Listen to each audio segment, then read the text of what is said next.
A Scandal in Bohemia. To Sherlock Holmes, she is always the woman. I have seldom heard him mention her under any other name. In his eyes, she eclipses and predominates the whole of her sex. It was not that he felt any emotion akin to love for Irene Adler.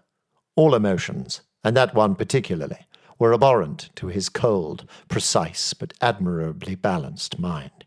He was, I take it, the most perfect reasoning and observing machine that the world has seen. But as a lover, he would have placed himself in a false position. He never spoke of the softer passions, save with a jibe and a sneer.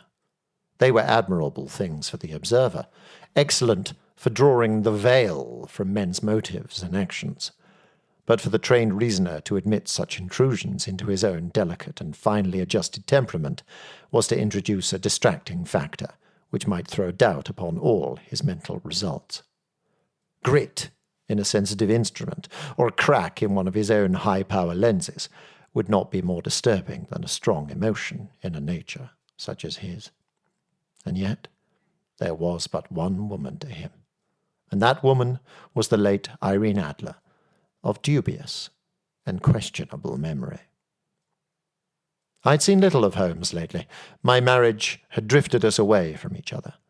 My own complete happiness and the home-centred interests which rise up around the man who first finds himself master of his own establishment were sufficient to absorb all my attention, while Holmes, who loathed every form of society with his whole Bohemian soul, remained in our lodgings in Baker Street, buried among his old books, and alternating from week to week between cocaine and ambition, the drowsiness of the drug and the fierce energy of his own keen nature.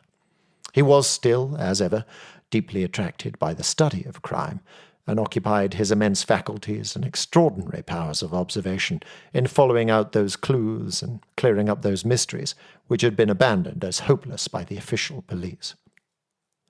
From time to time I heard some vague account of his doings, of his summons to Odessa in the case of the Trepoff murder, of his clearing up of the singular tragedy of the Atkinson brothers at Trincomalee, and finally of the mission which he had accomplished so delicately and successfully for the reigning family of Holland.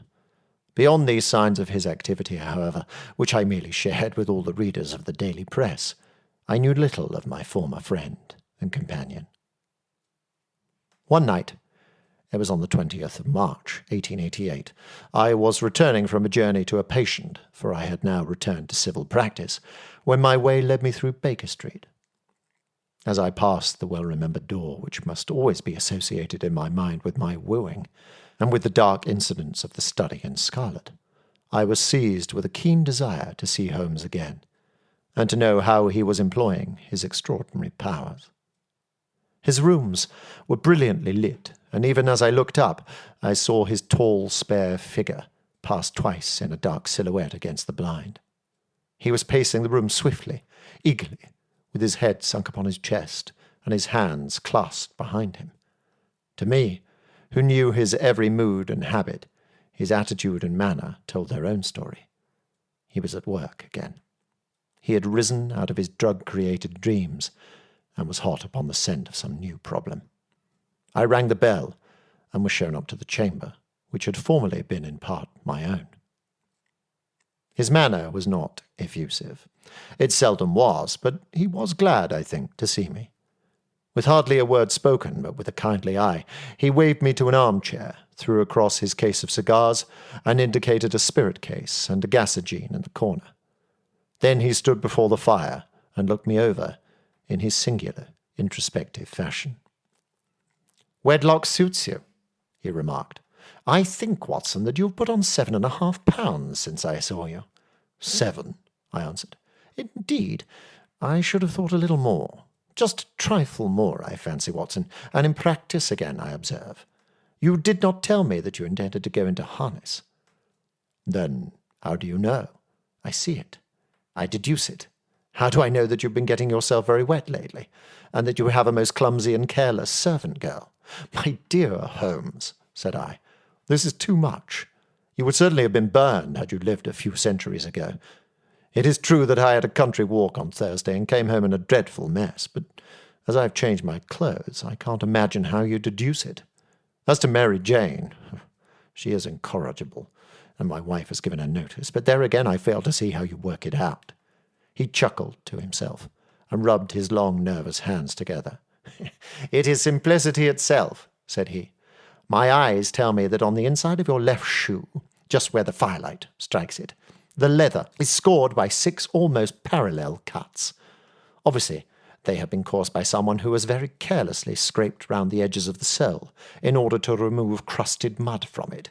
Hence, you see, my double deduction that you had been out in vile weather, and that you had a particularly malignant boot-slitting specimen of the London slavey. As to your practice, if a gentleman walks into my room smelling of iodoform, with a black mark of nitrate of silver upon his right forefinger, and a bulge on the right side of his top hat to show where he has secreted his stethoscope, I must be dull, indeed, if I do not pronounce him to be an active member of the medical profession. I could not help laughing at the ease with which he explained his process of deduction. When I hear you give your reasons, I remarked, the thing always appears to me to be so ridiculously simple that I could easily do it myself, though at each successive instance of your reasoning I am baffled until you explain your process. And yet I believe that my eyes are as good as yours. Quite so, he answered, lighting a cigarette and throwing himself down into an armchair. You see, but you do not observe. The distinction is clear. For example, you have frequently seen the steps which lead up from the hall to this room. Frequently. How often? Well, some hundreds of times. Then how many are there? How many?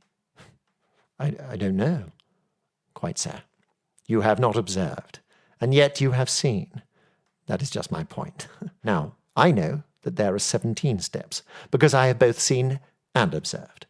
By the way, since you are interested in these little problems, and since you are good enough to chronicle 1 or 2 of my trifling experiences, you may be interested in this.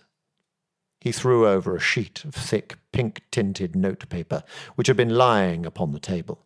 It came by the late post, said he. Read it aloud. The note was undated, and without either signature or address. There will call upon you tonight at 7:45, it said, a gentleman who desires to consult you upon a matter of the very deepest moment. Your recent services to one of the royal houses of Europe have shown that you are one who may safely be trusted with matters which are of an importance which can hardly be exaggerated. This account of you we have from all quarters received. Be in your chamber, then, at that hour, and do not take it amiss if your visitor wears a mask. This is indeed a mystery, I remarked. What do you imagine that it means? I have no data yet. It is a capital mistake to theorize before one has data. Insensibly, one begins to twist facts to suit theories instead of theories to suit facts. But the note itself, what do you deduce from it? I carefully examined the writing and the paper upon which it was written.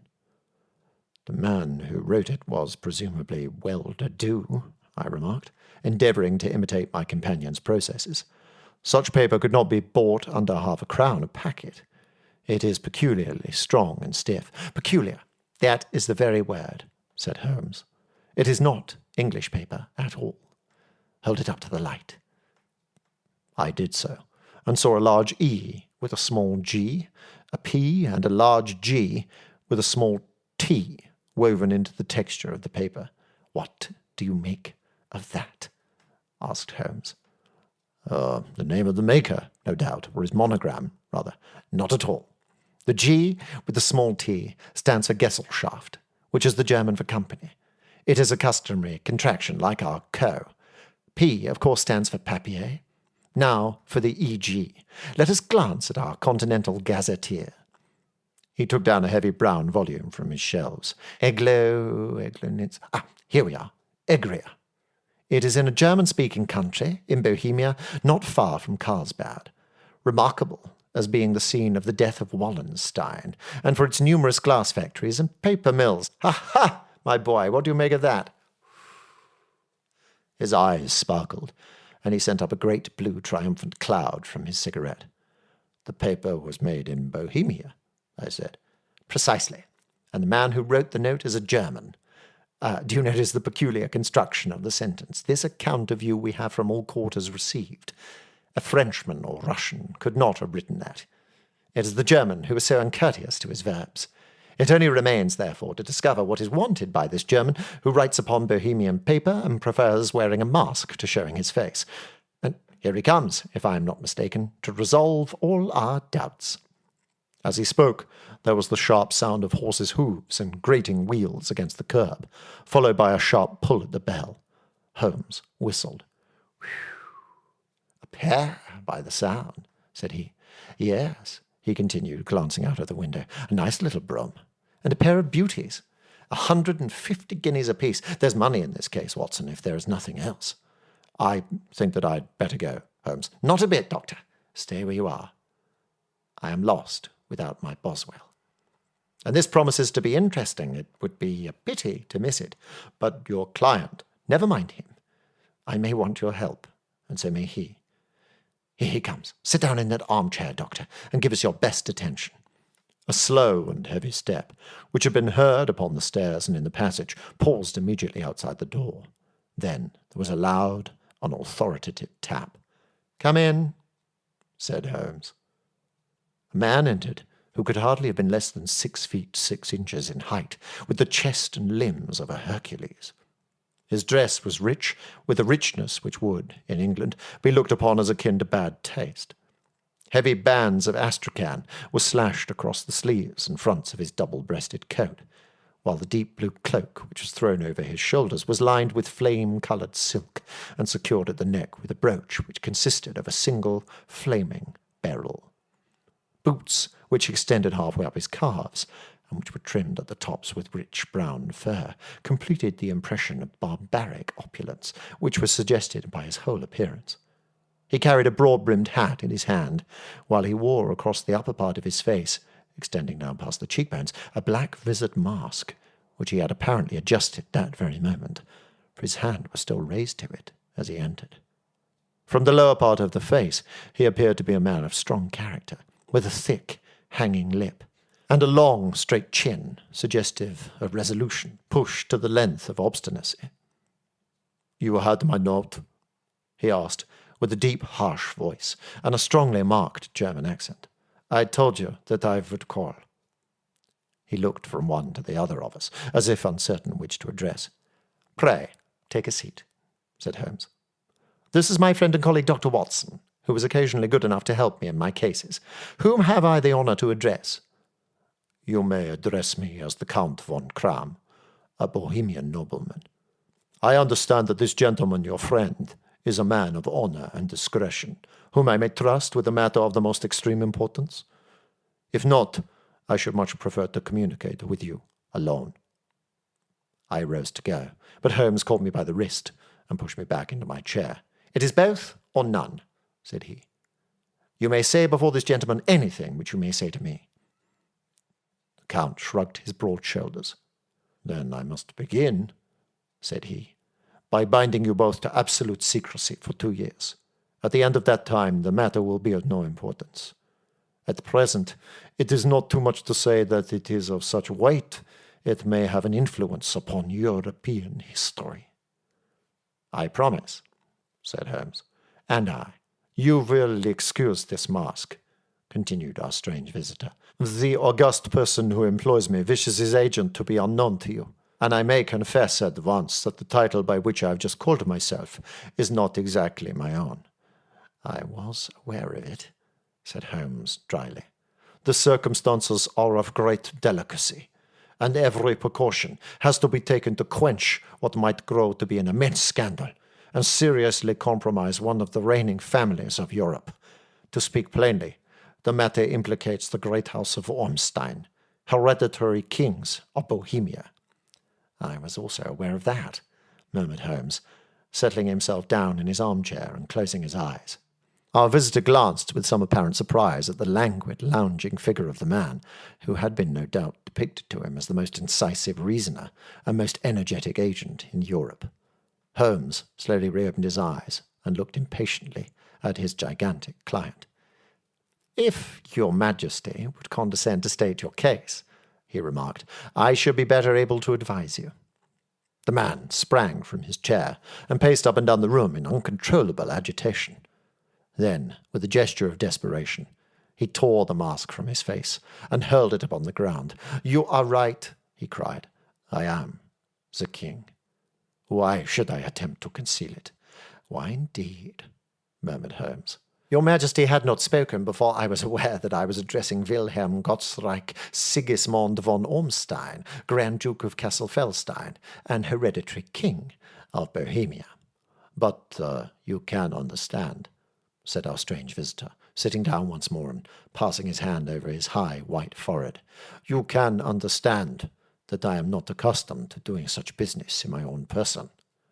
Yet the matter was so delicate that I could not confide it to an agent without putting myself in his power. I have come incognito from Prague for the purpose of consulting you." "Then pray consult," said Holmes, shutting his eyes once more. "The facts are briefly these. Some 5 years ago, during a lengthy visit to Warsaw, I made the acquaintance of the well-known adventuress Irene Adler. The name is no doubt familiar to you." "Kindly look her up in my index, Doctor," murmured Holmes, without opening his eyes. For many years he had adopted a system of docketing all paragraphs concerning men and things, so that it was difficult to name a subject or a person on which he could not at once furnish information. In this case, I found her biography sandwiched in between that of a Hebrew rabbi and that of a staff commander, who had written a monograph upon the deep-sea fishes. "Let me see," said Holmes. "Born in New Jersey in the year 1858. Contralto. La Scala. Prima donna Imperial Opera of Warsaw, yes. Retired from operatic stage. Living in London. Quite so. Your Majesty, as I understand, became entangled with this young person, wrote her some compromising letters, and is now desirous of getting those letters back." "Precisely so, but how? Was there a secret marriage?" "None." "No legal papers or certificates?" "None." "Then I fail to follow, Your Majesty. If this young person should produce her letters for blackmailing or other purposes, how is she to prove their authenticity?" There is the writing. Pooh, forgery. My private notepaper, stolen. My own seal, imitated. My photograph, bought. We were both in the photograph." "Oh dear, that is very bad. Your Majesty has indeed committed an indiscretion. I was mad, insane. You have compromised yourself seriously. I was only Crown Prince then. I was young. I am but 30 now. It must be recovered. We have tried and failed." "Your Majesty must pay. It must be bought." "She will not sell. Stolen, then. 5 attempts have been made. Twice, burglars in my pay ransacked her house. Once we diverted her luggage when she travelled. Twice she has been waylaid. There has been no result." "No sign of it?" "Absolutely none." Holmes laughed. "It is quite a pretty little problem," said he. "But a very serious one to me," returned the king reproachfully. "Very indeed. And what does she propose to do with the photograph?" "To ruin me." "But how?" "I am about to be married." "So I have heard. To Clotilde Lothman von Saxe-Meiningen, second daughter of the King of Scandinavia. You may know the strict principles of her family. She is herself the very soul of delicacy. A shadow of a doubt as to my conduct would bring the matter to an end." "And Irene Adler?" "Threatens to send them the photograph. And she will do it. I know that she will do it. You do not know her, but she has a soul of steel. She has the face of the most beautiful of women, and the mind of the most resolute of men. Rather than I should marry another woman, there are no lengths to which she would not go. None." "You are sure that she has not sent it yet?" "I am sure." "And why?" because she has said that she would send it on the day when the betrothal was publicly proclaimed. That will be next Monday." "Oh, then we have 3 days yet," said Holmes with a yawn. "That is very fortunate, as I have 1 or 2 matters of importance to look into just at present. Your Majesty will, of course, stay in London for the present?" "Certainly. You will find me at the Langham, under the name of the Count von Kram." "Then I shall drop you a line to let you know how we progress." "Pray do so. I shall be all anxiety." "Then, as to money?" "You have carte blanche." "Absolutely?" "I tell you that I would give one of the provinces of my kingdom to have that photograph." "And for present expenses?" The king took a heavy chamois leather bag from under his cloak and laid it on the table. "There are £300 in gold and 700 in notes," he said. Holmes scribbled a receipt upon a sheet of his notebook and handed it to him. "And mademoiselle's address?" he asked. "Is Briony Lodge, Serpentine Avenue, St. John's Wood." Holmes took a note of it. "One other question," said he. "Was the photograph a cabinet?" "It was." "Then good night, Your Majesty, and I trust that we shall soon have some good news for you. And good night, Watson," he added, as the wheels of the royal brougham rolled down the street. "If you will be good enough to call tomorrow afternoon at 3 o'clock, I should like to chat this little matter over with you." At 3 o'clock precisely, I was at Baker Street, but Holmes had not yet returned. The landlady informed me that he had left the house shortly after 8 o'clock in the morning. I sat down beside the fire, however, with the intention of awaiting him, however long he might be.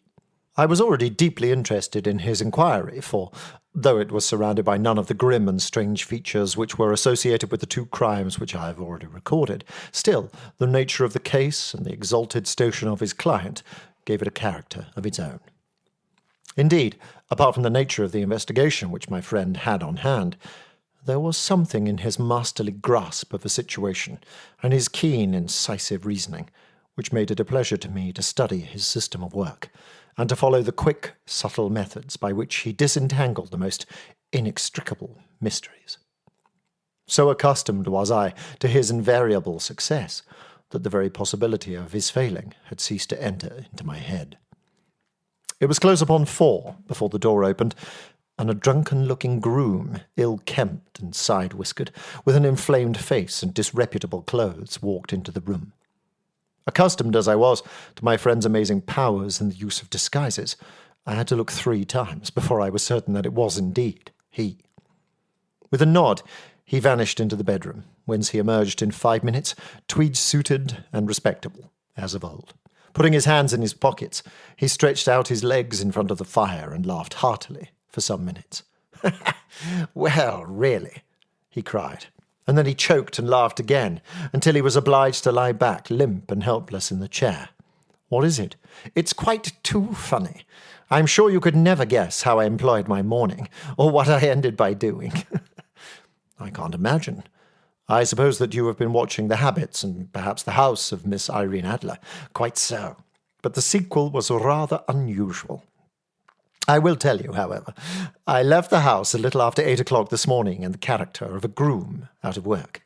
There is a wonderful sympathy and Freemasonry among horsey men. Be one of them, and you will know all that there is to know. I soon found Briony Lodge.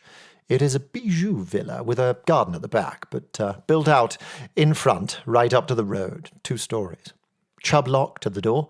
Large sitting room on the right side, well furnished, with long windows almost to the floor, and those preposterous English window fasteners which a child could open. Behind there was nothing remarkable, save that the passage window could be reached from the top of the coach-house. I walked round it and examined it closely from every point of view, but without noting anything else of interest. I then lounged down the street and found, as I expected, that there was a mews in a lane which runs down by one wall of the garden. I lent the ostlers a hand in rubbing down their horses, and received in exchange 2pence, a glass of half and half, 2 fills of shag tobacco, and as much information as I could desire about Miss Adler, to say nothing of half a dozen other people in the neighbourhood, in whom I was not in the least interested, but whose biographies I was compelled to listen to. "And what of Irene Adler?" I asked. "Oh, she has turned all the men's heads down in that part. She is the daintiest thing under a bonnet on this planet. So say the Serpentine Mews to a man. She lives quietly, sings at concerts, drives out at 5 every day, and returns at 7 sharp for dinner. Seldom goes out at other times, except when she sings. Has only one male visitor, but a good deal of him.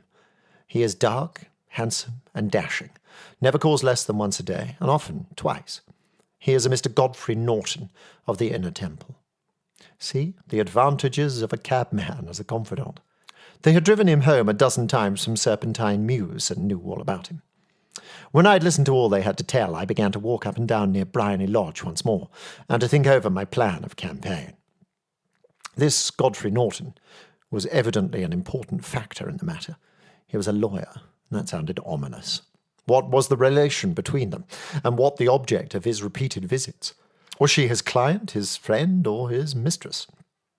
If the former, she had probably transferred the photograph to his keeping. If the latter, it was less likely.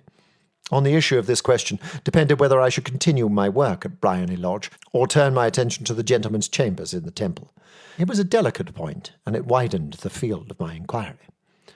I fear that I bore you with these details, but I have to let you see my little difficulties, if you are to understand the situation. I am following you closely, I answered. I was still balancing the matter in my mind when a hansom cab drove up to Bryony Lodge, and a gentleman sprang out.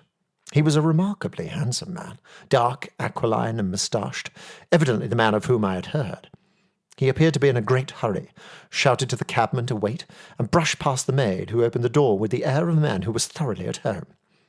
He was in the house about half an hour, and I could catch glimpses of him in the windows of the sitting-room, pacing up and down, talking excitedly and waving his arms. Of her I could see nothing. Presently he emerged, looking even more flurried than before. As he stepped up to the cab, he pulled a gold watch from his pocket and looked at it earnestly. "Drive like the devil," he shouted. "First to Gross and Hankey's in Regent Street, and then to the Church of St. Monica in the Edgware Road. Half a guinea if you do it in 20 minutes. Well, away they went, and I was just wondering whether I should not do well to follow them, when up the lane came a neat little landau.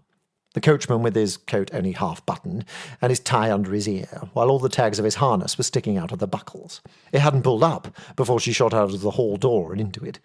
I only caught a glimpse of her at the moment, but she was a lovely woman, with a face that a man might die for. "The Church of St. Monica, John," she cried, "and half a sovereign if you reach it in 20 minutes. This was quite too good to lose, Watson. I was just balancing whether I should run for it or whether I should perch behind her landau when a cab came through the street. The driver looked twice at such a shabby fare, but I jumped in before he could object. "The Church of St. Monica," said I, "and half a sovereign if you reach it in 20 minutes. It was 25 minutes to 12, and of course it was clear enough what was in the wind. My cabby drove fast. I don't think I ever drove faster, but the others were there before us. The cab and the landau, with their steaming horses, were in front of the door when I arrived. I paid the man and hurried into the church. There was not a soul there, save the two whom I had followed, and a surpliced clergyman, who seemed to be expostulating with them. They were all three standing in a knot in front of the altar. I lounged up the side aisle like any other idler who was dropped into a church. Suddenly, to my surprise, the three at the altar faced round to me, and Godfrey Norton came running as hard as he could towards me. "Thank God," he cried, "you'll do. Come, come." "What then?" I asked. "Come, man, come. Only 3 minutes, or it won't be legal." I was half dragged up to the altar, and before I knew where I was, I found myself mumbling responses which were whispered in my ear, and vouching for things of which I knew nothing, and generally assisting in the secure tying up of Irene Adler, spinster, to Godfrey Norton, bachelor. It was all done in an instant, and there was the gentleman thanking me on the one side and the lady on the other, while the clergyman beamed on me in front. It was the most preposterous position in which I have ever found myself in my life, and it was the thought of it that started me laughing just now. It seems to me that there had been some informality about their licence, that the clergyman absolutely refused to marry them without a witness of some sort, and that my lucky appearance saved the bridegroom from having to sally out into the streets in search of a best man. The bride gave me a sovereign, and I mean to wear it on my watch chain in memory of the occasion. "This is a very unexpected turn of affairs," said I. "And what then?" "Well, I found my plans very seriously menaced. It looked as if the pair might take an immediate departure, and so necessitate very prompt and energetic measures on my part. At the church door, however, they separated, he driving back to the temple, and she to her own house. "I shall drive out in the park at 5, as usual," she said as she left him. I heard no more. They drove away in different directions, and I went off to make my own arrangements. "Which are?" "Some cold beef and a glass of beer," he answered, ringing the bell. "I have been too busy to think of food, and I am likely to be busier still this evening. By the way, Doctor, I shall want your cooperation." "I shall be delighted." "You don't mind breaking the law?" "Not in the least." "Nor running a chance of arrest?" "Not in a good cause." "Oh, the cause is excellent. Then I am your man. I was sure that I might rely on you. But what is it you wish? When Mrs. Turner has brought in the tray, I will make it clear to you. Now," he said, as he turned hungrily on the simple fare that our landlady had provided, "I must discuss it while I eat, for I have not much time. It's nearly 5 now. In 2 hours we must be on the scene of action. Miss Irene, or Madame, rather, returns from her drive at 7. We must be at Bryony Lodge to meet her." "And what then?" "You must leave that to me. I have already arranged what is to occur. There is only one point on which I must insist. You must not interfere, come what may. You understand?" "I am to be neutral." "To do nothing whatever. There will probably be some small unpleasantness. Do not join in it. It will end in my being conveyed into the house. 4 or 5 minutes afterwards, the sitting-room window will open. You are to station yourself close to that open window." "Yes." "You are to watch me, for I will be visible to you." "Yes." "And when I raise my hand, sir, you will throw into the room what I give you to throw, and will at the same time raise the cry of fire. You quite follow me?" "Entirely." "It's nothing very formidable," he said, taking a long cigar-shaped roll from his pocket. "It is an ordinary plumber's smoke rocket, fitted with a cap at either end to make it self-lighting. Your task is confined to that. When you raise the cry of fire, it will be taken up by quite a number of people. You may then walk to the end of the street, and I will rejoin you in 10 minutes. I hope that I have made myself clear." "I am to remain neutral, to get near the window to watch you, and at the signal to throw in this object, then to raise the cry of fire, and to wait for you at the corner of the street." "Precisely." "Then you may entirely rely on me." "That is excellent. I think perhaps it is almost time that I prepare for the new role I have to play." He disappeared into his bedroom, and returned in a few minutes in the character of an amiable and simple-minded nonconformist clergyman. His broad black hat, his baggy trousers, his white tie, his sympathetic smile, and general look of peering and benevolent curiosity were such as Mr. John Hare alone could have equalled. It was not merely that Holmes changed his costume. His expression, his manner, his very soul seemed to vary with every fresh part that he assumed. The stage lost a fine actor, even as science lost an acute reasoner, when he became a specialist in crime. It was 6:15 when we left Baker Street, and it still wanted 10 minutes to the hour when we found ourselves in Serpentine Avenue. It was already dusk, and the lamps were just being lighted as we paced up and down in front of Bryony Lodge, waiting for the coming of its occupant. The house was just such as I had pictured it from Sherlock Holmes's succinct description, but the locality appeared to be less private than I expected. On the contrary, for a small street in a quiet neighbourhood, it was remarkably animated. There was a group of shabbily dressed men smoking and laughing in a corner, a scissors grinder with his wheel, 2 guardsmen who were flirting with a nurse girl, and several well-dressed young men who were lounging up and down with cigars in their mouths. "You see," remarked Holmes, as we paced to and fro in front of the house, "this marriage rather simplifies matters. The photograph becomes a double-edged weapon now. The chances are that she would be as averse to its being seen by Mr. Godfrey Norton as our client is to its coming to the eyes of his princess. Now the question is, where are we to find the photograph?" "Where indeed?" "It is most unlikely that she carries it about with her. It is cabinet size, too large for easy concealment about a woman's dress. She knows that the king is capable of having her waylaid and searched. 2 attempts of the sort have already been made. We may take it, then, that she does not carry it about with her." "Where, then?" "Her banker or her lawyer. There is that double possibility, but I'm inclined to think neither. Women are naturally secretive, and they like to do their own secreting. Why should she hand it over to anyone else? She could trust her own guardianship, but she could not tell what indirect or political influence might be brought to bear upon a businessman. Besides, remember that she had resolved to use it within a few days. It must be where she can lay her hands upon it. It must be in her own house. But it has twice been burgled. Pshaw! They did not know how to look. But how will you look? I will not look. What then? I will get her to show me. But she will refuse. She will not be able to. But I hear the rumble of wheels. It is her carriage. Now carry out my orders to the letter. As he spoke, the gleam of the sidelights of a carriage came round the curve of the avenue. It was a smart little landau which rattled up to the door of Bryony Lodge. As it pulled up, one of the loafing men at the corner dashed forward to open the door in the hope of earning a copper, but was elbowed away by another loafer, who had rushed up with the same intention. A fierce quarrel broke out, which was increased by the two guardsmen, who took sides with one of the loungers, and by the scissors grinder, who was equally hot upon the other side.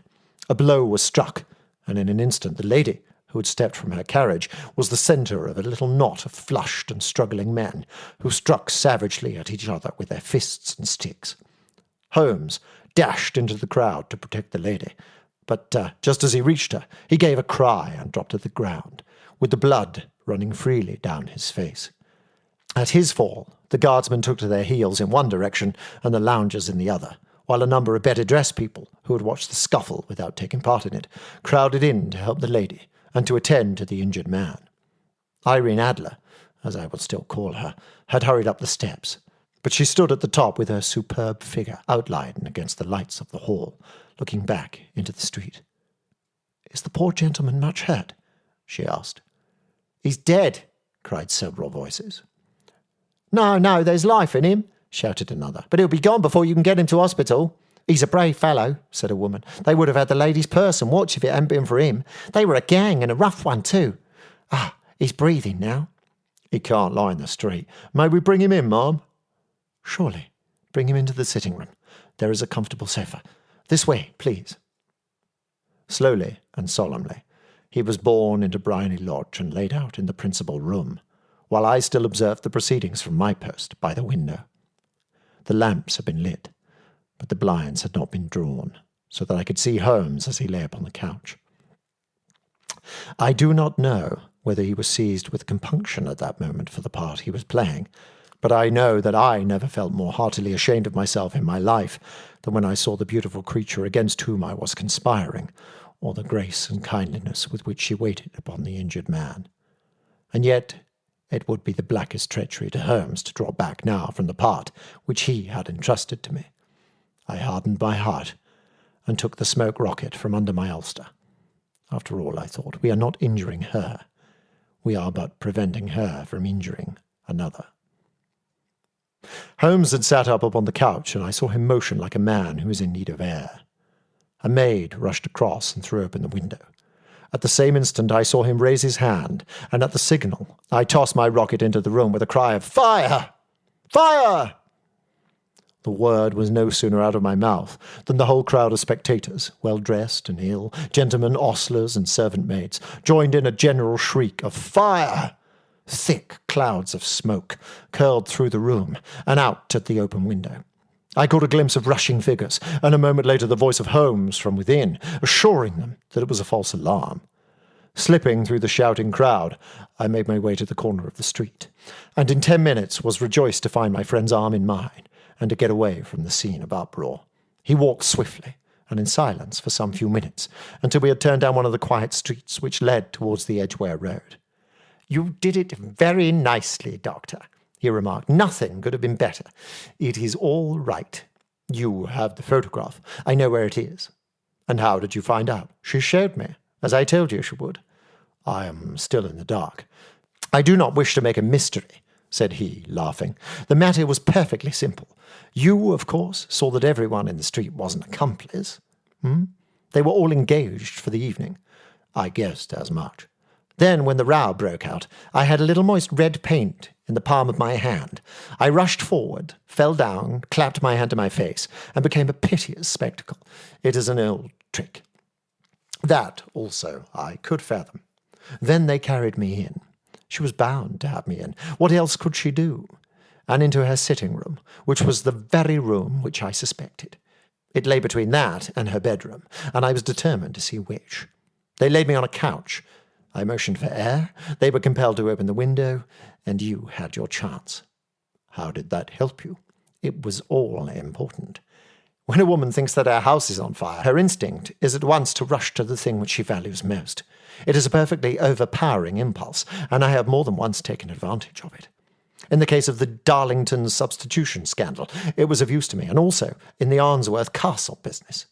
A married woman grabs at her baby, an unmarried one reaches for her jewel box.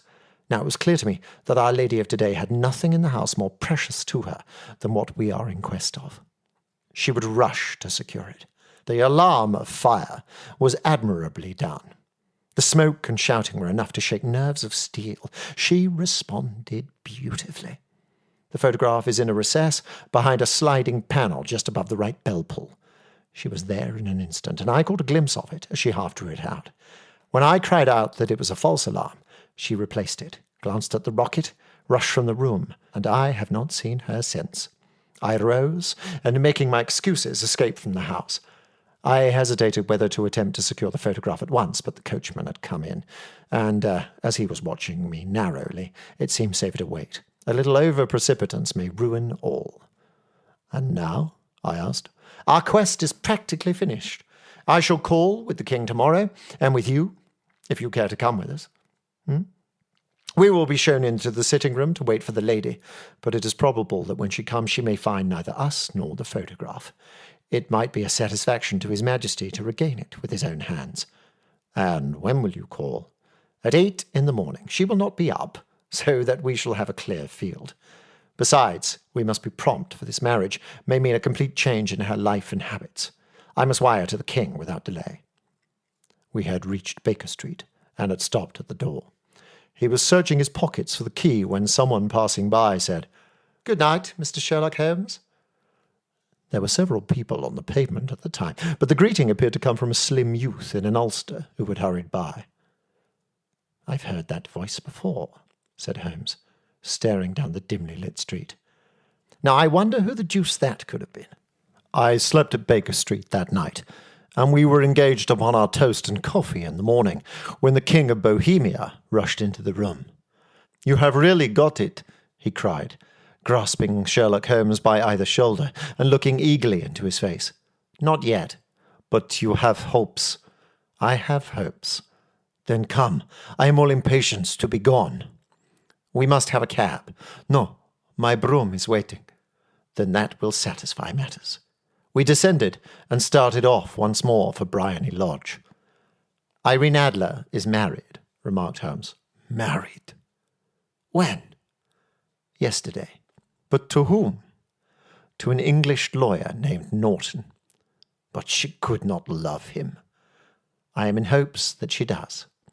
"And why in hopes?" "Because it will spare your Majesty all fear of future annoyance. If the lady loves her husband, she does not love your Majesty. If she does not love your Majesty, there is no reason why she should interfere with your Majesty's plan." "It is true, and yet—" "Well, I wish she had been of my own station. What a queen she would have made." He relapsed into a moody silence, which was not broken until we drew up in Serpentine Avenue. The door of Briony Lodge was open, and an elderly woman stood upon the steps. She watched us with a sardonic eye as we stepped from the brougham. "Mr. Sherlock Holmes, I believe," said she. "I am Mr. Holmes," answered my companion, looking at her with a questioning and rather startled gaze. "Indeed. My mistress told me that you were likely to call. She left this morning with her husband by the 5:15 train from Charing Cross for the Continent." "What?" Sherlock Holmes staggered back, white with chagrin and surprise. "Do you mean that she has left England?" "Never to return." "And the papers?" asked the king hoarsely. "All is lost." "We shall see." He pushed past the servant and rushed into the drawing-room, followed by the king and myself. The furniture was scattered about in every direction, with dismantled shelves and open drawers, as if the lady had hurriedly ransacked them before her flight. Holmes rushed at the bell-pull, tore back a small sliding shutter, and plunging in his hand, pulled out a photograph and a letter. The photograph was of Irene Adler herself in evening dress. The letter was superscribed to Sherlock Holmes, Esquire, to be left till called for. My friend tore it open, and we all three read it together. It was dated at midnight of the preceding night, and ran in this way. My dear Mr. Sherlock Holmes, you really did it very well. You took me in completely. Until after the alarm of fire, I had not a suspicion. But then, when I found how I had betrayed myself, I began to think. I had been warned against you months ago. I had been told that if the king employed an agent, it would certainly be you, and your address had been given to me. Yet, with all this, you made me reveal what you wanted to know. Even after I became suspicious, I found it hard to think evil of such a dear, kind old clergyman. But, you know, I had been trained as an actress myself. Male costume is nothing new to me. I often take advantage of the freedom which it gives. I sent John, the coachman, to watch you, ran upstairs, got into my walking clothes, as I call them, and came down just as you departed. Well, I followed you to your door, and so made sure that I was really an object of interest to the celebrated Mr. Sherlock Holmes. Then I, rather imprudently, wished you good night, and started for the temple to see my husband. We both thought the best resource was flight, when pursued by so formidable an antagonist, so you will find the nest empty when you call tomorrow. As to the photograph, your client may rest in peace. I love, and am loved, by a better man than he. The king may do what he will without hindrance from one whom he has cruelly wronged. I keep it only to safeguard myself, and to preserve a weapon which will always secure me from any steps which he might take in the future. I leave a photograph which he might care to possess, and I remain, dear Mr. Sherlock Holmes, very truly yours, Irene Norton, née Adler. What a woman! Oh, what a woman! Cried the King of Bohemia, when we had all three read this epistle. Did I not tell you how quick and resolute she was? Would she not have made an admirable queen? Is it not a pity that she was not on my level? From what I have seen of the lady, she seems indeed to be on a very different level to your majesty, said Holmes coldly. I am sorry that I have not been able to bring your majesty's business to a more successful conclusion. On the contrary, my dear sir, cried the king, nothing could be more successful. I know that her word is inviolate. The photograph is now as safe as if it were in the fire. I am glad to hear your majesty say so. I am immensely indebted to you. Pray tell me in what way I can reward you. This ring. He slipped an emerald snake ring from his finger and held it out upon the palm of his hand. Your majesty has something which I should value even more highly, said Holmes. You have but to name it. This photograph. The king stared at him in amazement. Irene's photograph, he cried. Certainly, if you wish it. I thank your majesty. Then there is no more to be done in the matter.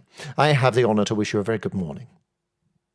He bowed, and turning away without observing the hand which the king had stretched out to him, he set off in my company for his chambers. And that was how a great scandal threatened to affect the kingdom of Bohemia, and how the best plans of Mr. Sherlock Holmes were beaten by a woman's wit. He used to make merry over the cleverness of women, but I have not heard him do it of late. And when he speaks of Irene Adler, or when he refers to her photograph, it is always under the honourable title of the woman.